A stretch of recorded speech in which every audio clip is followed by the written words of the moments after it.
পাঁচবিবিতে রাস্তার কার্পেটিং কাজের শুভ উদ্বোধন। জয়পুরহাটের পাঁচবিবির পৌরসভার গুরুত্বপূর্ণ নগর অবকাঠামো উন্নয়ন প্রকল্পের আওতায় পাঁচবিবি সোনালী ব্যাংক মোড় হতে হেলাল মণ্ডলের গদিঘর পর্যন্ত প্রায় ৩.৩৫ লক্ষ টাকা ব্যয়ে ৪৩৬ মিটার রাস্তার কার্পেটিং কাজের শুভ উদ্বোধন করা হয়েছে।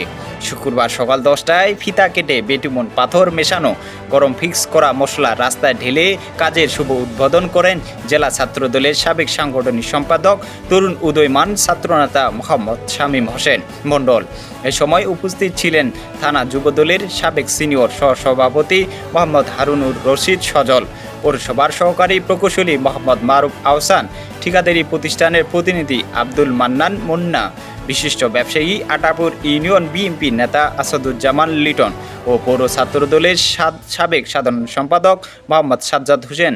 প্রকৌশলী মারুফ জানান, প্রকল্পটি নির্মাণ কাজ করছেন ঠিকাদারি প্রতিষ্ঠান মেসাজ মেহেরুন্নেসা এন্টারপ্রাইজ।